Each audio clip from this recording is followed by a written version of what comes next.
In previous class, we have discussed method number 1 of redemption of debenture. Let me discuss second method, redemption of debentures in installment or drawings by lots ಅಂತೇಳಿ ಕೂಡ ಹೇಳ್ತಾರೆ. According to this method, cash is paid to debenture holders in certain number of installments. ನಾವು ಮೊದಲು ನೋಡ್ದಂಗೆ ಇಲ್ಲಿ repayment ಮಾಡುವಾಗ ಡಿಬೆಂಚರ್ಸ್ಗೆ at a time payment ಮಾಡೋಂಗಿಲ್ಲ, but instead of that they will take certain instalments ಮೇಲೆ ಪೇ ಮಾಡ್ತಾರೆ. ಪಾರ್ಟ್ ಬೈ ಪಾರ್ಟ್ ಆಗಿ pay ಮಾಡ್ತಾ ಹೋಗ್ತಾರೆ. The amount of instalment decided by drawings by lots of out of total debentures amount. Total amount ಎಷ್ಟು ಇರ್ತದಲ್ಲ ಅದರ ಮೇಲೆ depend ಆಗಿರ್ತದೆ ಎಷ್ಟು ನಾವು ಲಾಟ್ಸ್ ಮಾಡ್ಬೇಕು, ಎಷ್ಟು ಇನ್ಸ್ಟಾಲ್ಮೆಂಟ್ಸ್ ಮಾಡ್ಬೇಕಂತೇಳಿ. ಸಪೋಸ್ 1 ಲ್ಯಾಕ್ ಇದ್ದರೆ ಒಂದು 10-12 ಈ ಥರ ಇನ್ಸ್ಟಾಲ್ಮೆಂಟ್ಸ್ ಮಾಡ್ಬೋದು. 10,000 ರುಪೀಸ್ ಮಾತ್ರ ಇದ್ದರೆ ಅದಕ್ಕೆ ಕಡಿಮೆ ಇನ್ಸ್ಟಾಲ್ಮೆಂಟ್ಸ್ ಬರ್ತಾವೆ. ಈ ಥರ ಡಿಪೆಂಡ್ ಅಪಾನ್ ಅದು ಟೋಟಲ್ ಡಿಬೆಂಚರ್ಸ್ ಪ್ರಿನ್ಸಿಪಲ್ ಅಮೌಂಟ್ ಎಷ್ಟು ಇರ್ತದೋ ಅದರ ಮೇಲೆ ಡಿಪೆಂಡ್ ಆಗಿರ್ತದೆ ಇನ್ಸ್ಟಾಲ್ಮೆಂಟ್ ಪೇ ಮಾಡೋದು. ಹಾಗಾದರೆ ಇಲ್ಲಿ ಏನು ಮಾಡ್ಬೋದು ನೋಡ್ರಿ, under this method also the debentures may be paid at face value or more than or less than face value. The journal entries are same as in the case of first method at each installments. ಅಂದರೆ ಇಲ್ಲೇನೂ ಕೂಡ ಈ method ಒಳಗೂ ಕೂಡ ನಾವು debentures repayment ಮಾಡುವಾಗ face value ಒಳಗೂ ಕೂಡ ಮಾಡ್ಬೋದು, ಪ್ರೀಮಿಯಮ್ ಒಳಗೂ ಕೂಡ ಮಾಡ್ಬೋದು, ಅಥವಾ ಡಿಸ್ಕೌಂಟ್ ಒಳಗೂ ಮಾಡ್ಬೋದು. ದ ಜರ್ನಲ್ ಎಂಟ್ರಿ ಯಾವ ಥರ ಬರ್ತದಪ್ಪ ಅಂತಂದರೆ ಕೇಸ್ ನಂಬರ್ 1 ಒಳಗೆ ಏನು ನೋಡಿದಿರಲ್ಲ ಅದೇ ಜರ್ನಲ್ ಎಂಟ್ರೀಸ್ ಇಲ್ಲೇ ರಿಪೀಟ್ ಆಗ್ತಾವೆ, ಏನು ಚೇಂಜಸ್ ಇಲ್ಲ, ಬಟ್ ಇನ್ಸ್ಟಾಲ್ಮೆಂಟ್ಸ್ ಇದೆ ಅದು ಮಾತ್ರ. ಓಕೆ, ಹಾಗಾದರೆ ನಿಮ್ಗೆ ಒಂದು ಎಕ್ಸಾಂಪಲ್ ತೊಗೊಂಡ್ರೆ ಇಲ್ಲೇನೂ ಗೊತ್ತಾಗ್ತದೆ. ಇಲ್ಲೇನೂ ಕೂಡ ಒಂದು ಇಲ್ಯೂಸ್ಟ್ರೇಷನ್ ಇದೆ ಮಾಡೋಣ. X company limited redeemed 5,000 10% debentures of ₹100 each at par, paying cash in 5 yearly instalments by drawings lots as shown below. ಅಂದರೆ ಒಂದು ಎಕ್ಸ್ ಕಂಪ್ನಿ ಲಿಮಿಟೆಡ್ ಇದೆ, ಆ 5,000 ಡಿಬೆಂಚರ್ಸನ್ನು ರಿಡೀಮ್ ಮಾಡ್ತಾಯಿದೆ. 10% ಡಿಬೆಂಚರ್ಸ್ ಇದ್ದಾವೆ.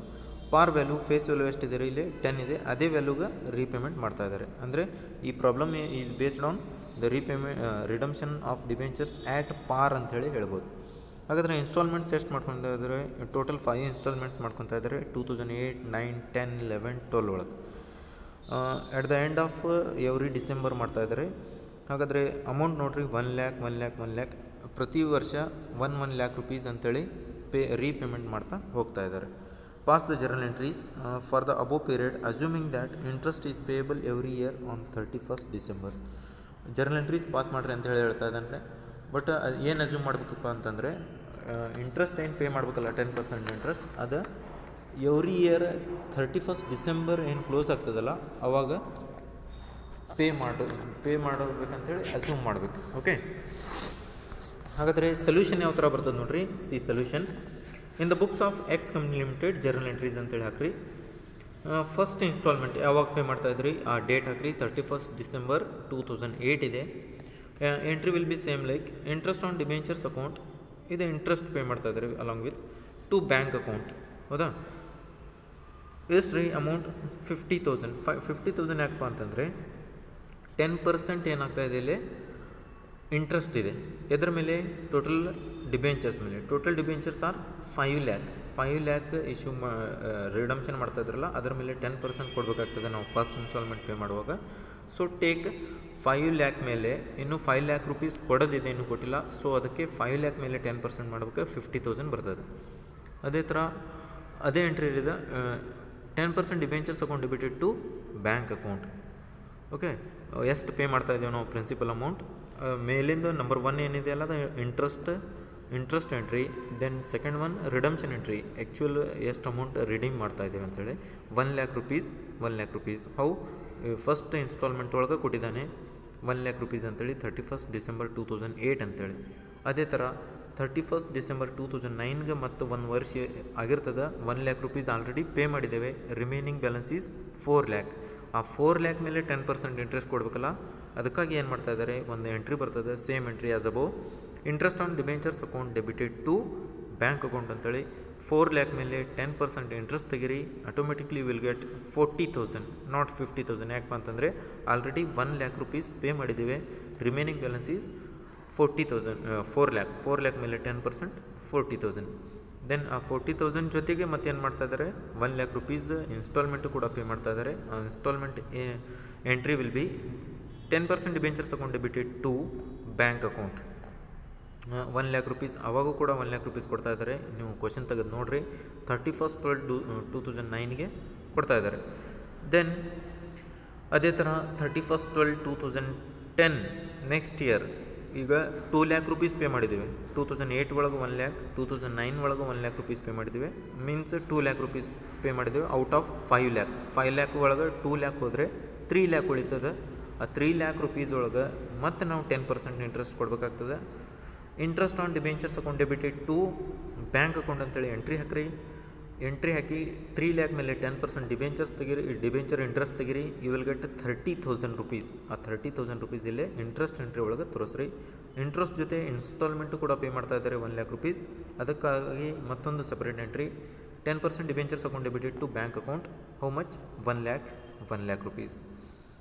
ಆನ್ 2011ಗೂ ಕೂಡ ಮತ್ತೊಂದು ಇನ್ಸ್ಟಾಲ್ಮೆಂಟ್ ಬರ್ತಾ ಇದೆ. ಅವಾಗೂ ಕೂಡ ಏನು ಮಾಡ್ತಾ ಇದ್ದಾರೆ, ಇಂಟ್ರೆಸ್ಟ್ ಜೊತೆ ಪ್ರಿನ್ಸಿಪಲ್ ಅಮೌಂಟ್ ಪೇ ಮಾಡ್ತಾ ಇದ್ದಾರೆ ಇನ್ಸ್ಟಾಲ್ಮೆಂಟ್ ಒಳಗೆ. ಹಾಗಾದರೆ ಈಗ 3 ಇಯರ್ಸ್ ನಾವು ಪೇ ಮಾಡಿದ್ದೀವಿ 2008, 2009, 10 ಒಳಗೆ 1 lac rupees. And remaining is 2 lac. 5 lac ಒಳಗೆ 3 ಲ್ಯಾಕ್ ರುಪೀಸ್ ಪೇ ಮಾಡಿದರೆ 2 ಲ್ಯಾಕ್ ರುಪೀಸ್ ಉಳಿತಾ ಇದೆ. ಸೊ ಈ 2 ಲ್ಯಾಕ್ ಮೇಲೆ ಮತ್ತೆ 10% ಇಂಟ್ರೆಸ್ಟ್ ಪೇ ಮಾಡಬೇಕಾಗ್ತದೆ. ಇಂಟ್ರೆಸ್ಟ್ ಪೇ ಮಾಡಲಿಕ್ಕೆ ಒಂದು entry, interest on debentures account debited to bank account. How much? 20,000 is how? 2 lakh into 10%. ಅದಾದಮೇಲೆ ಪ್ರಿನ್ಸಿಪಲ್ ಅಮೌಂಟ್ ಪೇ ಮಾಡಿರಿ for the 4th year. How much? 10% debentures account debited to bank account ಅಂತೇಳಿ entry ಹಾಕ್ರಿ. Amount will be 1 lac.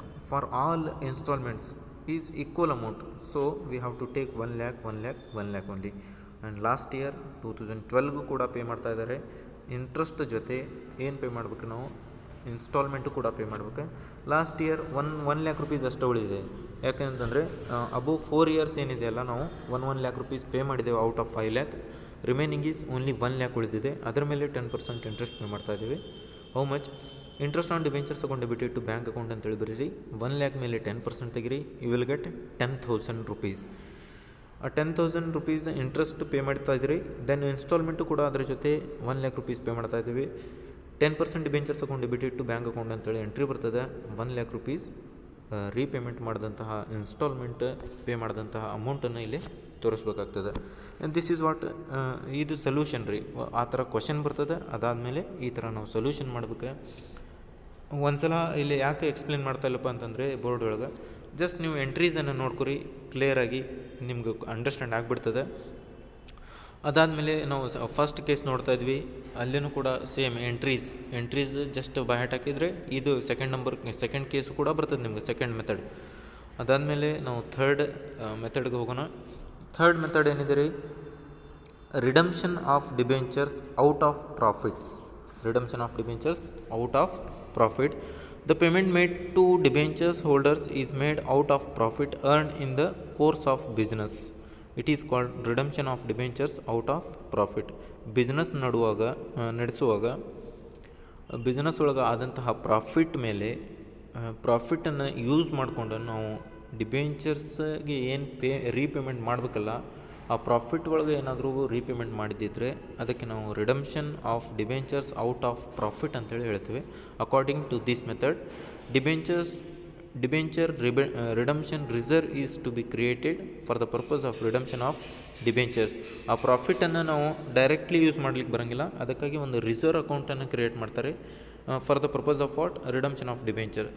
Debenture ಮಾಡಲಿಕ್ಕೆ ಡಿಬೆಂಚರ್ಸನ್ನು redemption ಮಾಡಲಿಕ್ಕೆ ಒಂದು reserve account ಅಂತೇಳಿ create ಮಾಡಿರ್ತಾರೆ. ಆ ರಿಸರ್ವ್ಸನ್ನು ಕ್ರಿಯೇಟ್ ಮಾಡ್ಕೊಂಡಿರ್ತಾರೆ. ಆ ಅಕೌಂಟಿಂದ, ಆ ರಿಸರ್ವ್ಸಿಂದ ಏನು ಮಾಡ್ತಾ ಇದ್ದಾರೆ? ರೀಪೇಮೆಂಟ್ ಮಾಡ್ತಾ ಇದ್ದಾರೆ. ಹಾಗಾದರೆ ಇಲ್ಲಿ ಎಂಟ್ರೀಸ್ ಏನು ಬರ್ತಾವಪ್ಪ ಅಂತಂದರೆ, number 1, for creating debentures redemption reserve, entry will be profit and loss appropriation account debited to debentures redemption reserve account. Then ಇದು creating debenture redemption reserve create ಮಾಡಲಿಕ್ಕೆ ಇದು ಎಷ್ಟು ನಮ್ಗೆ ರಿಕ್ವೈರ್ಡ್ ಅಮೌಂಟ್ ಬೇಕಾಗಿರ್ತದಲ್ಲ, ಅದಕ್ಕೆ ನಾವು ರಿಸರ್ವ್ ಕ್ರಿಯೇಟ್ ಮಾಡಿಕೊಂಡು ಅದರೊಳಗೆ ರೀಪೇಮೆಂಟ್ ಮಾಡ್ತೇವೆ. ರೀಪೇಮೆಂಟ್ ಮಾಡುವಂಥ ಎಂಟ್ರಿ ಸೆಕೆಂಡ್ ಬರ್ತಾ ಇದೆ ನೋಡಿರಿ. ಸೇಮ್ ಫಸ್ಟ್ ಕೇಸ್ ಒಳಗೆ ಏನು ನೋಡ್ತಾ ಇದ್ರಿ ಅದೇ ಇಲ್ಲಿ ಬರ್ತದೆ, debenture account debited to bank account. ಹಾಗಾದರೆ ಇದಕ್ಕೂ ಕೂಡ ಒಂದು ಎಕ್ಸಾಂಪಲ್ ಮುಖಾಂತರ ನೋಡೋಣ for better understanding. A company limited decided to redeem 1005% debentures of rupees 110 each. For this purpose, company desired to use profits and create debenture redemption reserve. All debentures are redeemed. Pass the journal entries ಅಂಥೇಳಿ ಕೊಟ್ಟಿದ್ದಾನೆ. ಹಾಗಾದರೆ ಏನು ಮಾಡ್ತಾಯಿದೆ, A ಅಂಥೇಳಿ ಒಂದು company ಇದೆ, company limited 5% ಡಿಬೆಂಚರ್ಸನ್ನು redemption ಮಾಡ್ಬೇಕಂತೇಳಿ ಡಿಸೈಡ್ ಮಾಡ್ತಾಯಿದ್ದಾರೆ. For this purpose decide to use profit out of profit ಏನು ಮಾಡ್ತಾಯಿದ್ದಾರೆ, ಅವರು ಡಿಬೆಂಚರ್ಸನ್ನು ರಿಡೀಮ್ ಮಾಡ್ತಾಯಿದ್ದಾರೆ. ಅದಕ್ಕಾಗಿ ಒಂದು ರಿಡಮ್ಷನ್ ರಿಸರ್ವ್ ಅಕೌಂಟ್ ಅಂತೇಳಿ ಕ್ರಿಯೇಟ್ ಮಾಡ್ತಾಯಿದ್ದಾರೆ. ಅದಕ್ಕೆ ನಾವು ಎಂಟ್ರಿ ತೋರಿಸ್ಬೇಕಾಗ್ತದೆ. Only 2 entries will come under here. 2 entries ಮಾತ್ರ ಬರ್ತಾವೆ, ನೀವು ಒಬ್ಬ ನೋಡ್ತಾ ಇದ್ದೀರಿ. ಫಸ್ಟ್ ಹೆಡ್ಡಿಂಗ್ ಬರೀರಿ, in the books of A company limited journal entries ಅಂಥೇಳಿ. Profit and loss appropriation account debited to debenture redemption reserve account. Profit and loss appropriation account ಅಂತೇಳಿ ಒಂದು ರಿಸರ್ವ್ ಅಕೌಂಟ್ ಕ್ರಿಯೇಟ್ ಮಾಡಿರಿ. ಟು ರಿಡಮ್ಷನ್ ರಿಸರ್ವ್ ಅಕೌಂಟ್ ಅಂತೇಳಿ 10,000 ಎಷ್ಟು requirement ಇದೆಯಲ್ಲ ಅದಷ್ಟು. ಯಾವ ಥರ ಬಂತು 10,000 ಡಿಬೆಂಚರ್ಸ್ ಮಲ್ಟಿಪ್ಲೈ ವಿತ್ 10. ಓಕೆ, ಅದಾದಮೇಲೆ ನರೇಷನ್ ಬರೀರಿ. Narration is being debenture redemption reserve is created for repayment of 1,005% debentures of rupees 10 each. ನಾವು 1,000 ಡಿಬೆಂಚರ್ಸನ್ನು ರಿಡಮ್ಷನ್ ಮಾಡಲಿಕ್ಕೆ ಒಂದು ರಿಸರ್ವ್ ಅಕೌಂಟ್ ಕ್ರಿಯೇಟ್ ಮಾಡಿದ್ದೇವೆ ಅಂತೇಳಿ ನರೇಷನ್ ಡೀಟೇಲ್ ಕೊಡ್ರಿ. ಅದಾದಮೇಲೆ last entry for redemption of debenture 5% debentures account debited to bank account. ಎಷ್ಟು reserve ಆಗಿ ತೆಗೆದಿಟ್ಟಿದ್ರಲ್ಲ ಅದು ಅಷ್ಟು ಅಮೌಂಟ್ ಪೇ ಮಾಡಬೇಕಾಗ್ತಾ ಇದ್ದೇವೆ, ಅವ್ರಿಗೆ ರೀಪೇಮೆಂಟ್ ಮಾಡ್ತಾ ಇದ್ದೇವೆ. 10,000 ಯಾವ ಥರ ಬಂತು ರೀ, 1,000 into 10 rupees. Okay, this is second method. Remaining methods will be discussed will next class. Okay, see you. Thank you.